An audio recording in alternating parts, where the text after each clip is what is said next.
So welcome. This is not a technical training video about computers. This is actually about business process and the underlying themes, which are actually very people related. So it's not about infrastructure, platform, software. It's about the business and human side, and there are pizzas in there too. So people and chains. What, how, where, and who. Now, since it's about people, there will be sad people, don't like the changes, angry people, definitely, but there'll also be happy people. So we hope most people will be happy in the end. But here's an interesting way to start. So, trick question, who is this person? Hope you know that. It's actually Albert Einstein, I think. So pause this video though and step back from your screen. Now tell me who you see.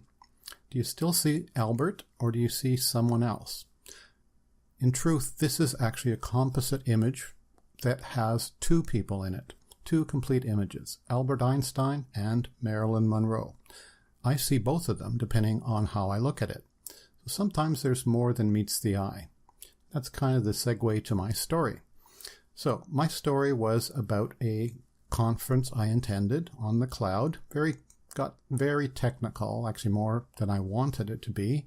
But anyways, I sat there, quietly in the audience, listening to all sorts of things about the cloud, good things, bad things about the cloud. Of course, people are really freaked out about it.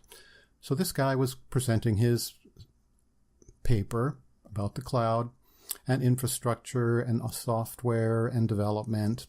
Most of it actually was going way over my head and actually didn't actually resonate with the audience either. But nonetheless, I was completely confused. So I did what we normally do in that situation, which was we just kind of zone out.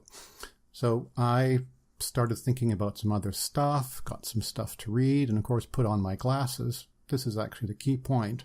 So at some point I looked back up at the screen and this is what I saw. So this is something that I don't actually know what it was, but I just saw the shape. I thought, oh, look at that. There's lots of blues.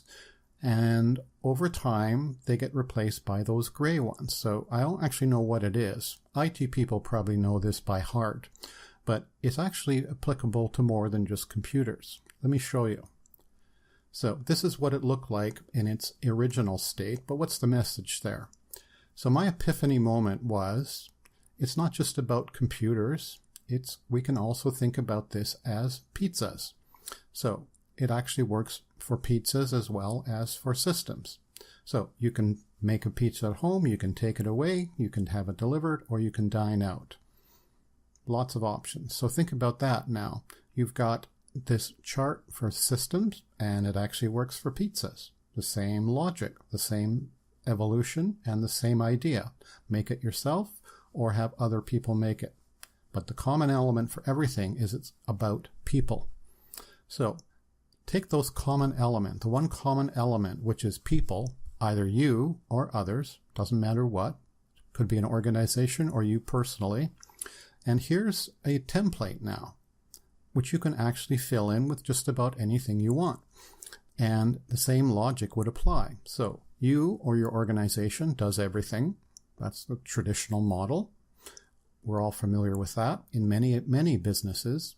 Then slowly over time, this model changes where others, which we won't mention right now, become actually critical to the delivery.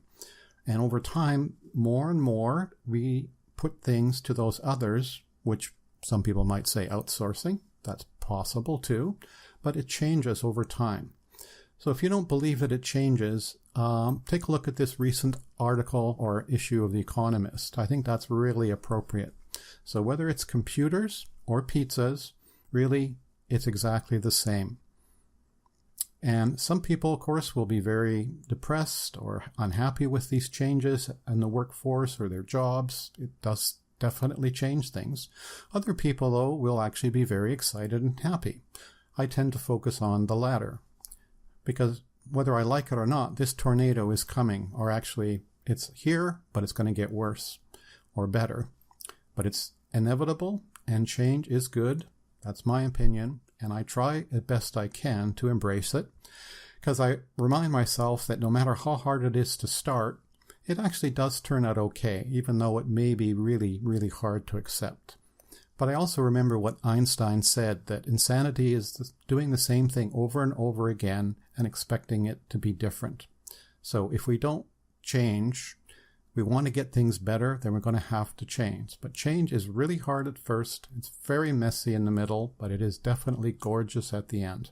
So take that message away, and I thank you for listening.